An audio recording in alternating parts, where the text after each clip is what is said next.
Good morning and welcome back to the greenhouse on this absolutely stonking day.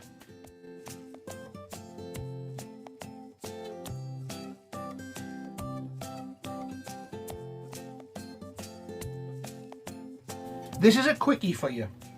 Now, you know, at the moment we're all trying to recycle and reuse everything, and if you're like me, you end up with a load of these things. Milk cartons, you know, I mean, here we drink goat's milk because we're right on. But the idea is, what do you do with these afterwards? Now, I know some people make soap out of them.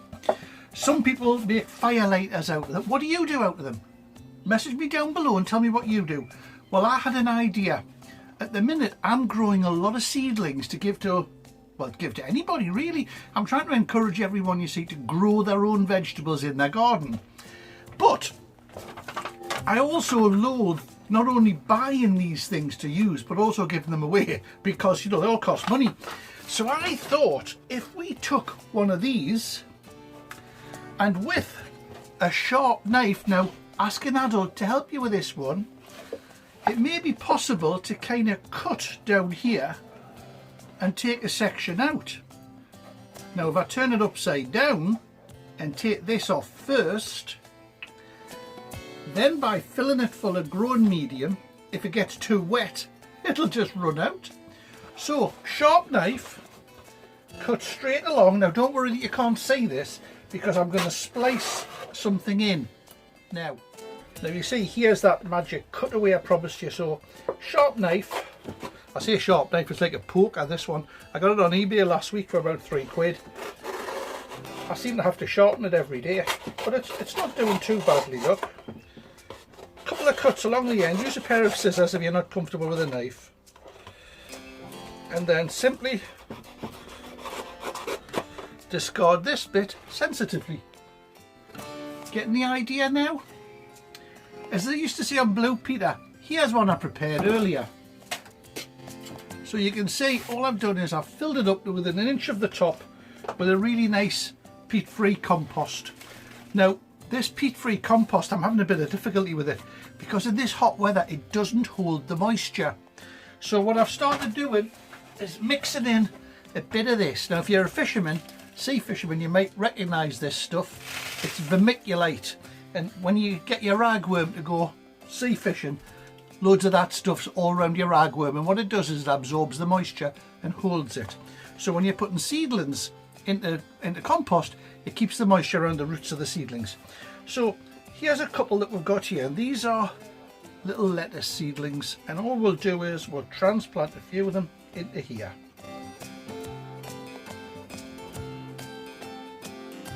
It keeps the moisture around the roots of the seedlings.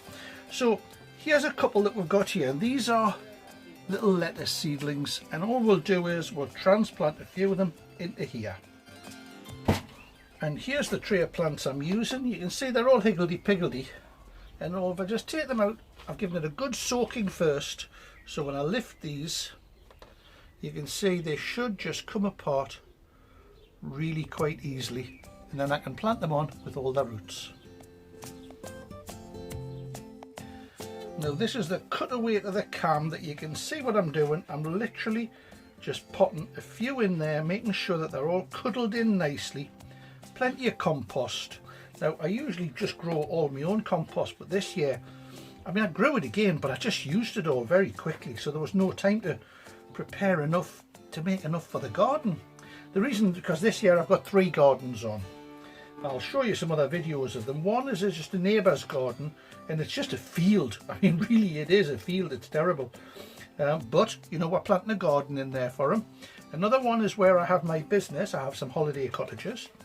And round by those holiday cottages, the farmer's very kindly given us access to a field there, and a few of us share it, and we grow the most amazing vegetables down there. Now, there you go. I mean, that is not the tiniest planting in the world. Definitely not the tiniest planting. We'll give that a little bit of a drink. And what have we got in there? 1, 2, 3, 4, 5. Let's see if I can get a 6th in there. The little tiddler there, look. We'll put him in. He's got plenty of root on him, so there's a good chance that that will grow on. So there you go. I'll now keep an eye on that, and when they all start standing up and they're all in good nick, I'll put an ad on Facebook and say come and get them. So there you are, from carton to giveaway planter. Dead easy, no trouble at all, and it gives you a second use for these. Now, I imagine that the people at the other end may tear these and just take the plants out when they're ready to be put into their garden. But you know, they could just take them out carefully and then plant them in and then use this again. So how many uses can you come up with for a milk carton? Give it a shot. So as you can see, I've popped them in my little seed thing here just to harden them off a wee bit, you know. But if you take a look, the milk cartons are absolutely brilliant. Pop a label in. That one I did first. I should have done it upside down. But you can see I'm using, you know, old plastic wrappers off the sausages. I've got an old mushroom basket back there. Something off the burgers. So whatever gets thrown away, I always try and use it again. Final take. Hello there and welcome back to the greenhouse. I thought I'd take a minute to share a quick tip with you on recycling. Now, we drink a lot of milk in our house and I'm forever throwing away the cartons. Now, alright, I take them off to recycle, but for me there's still something niggling in the back of my head that I'm sure... And it's called his wife. Oh God, I nearly shit there.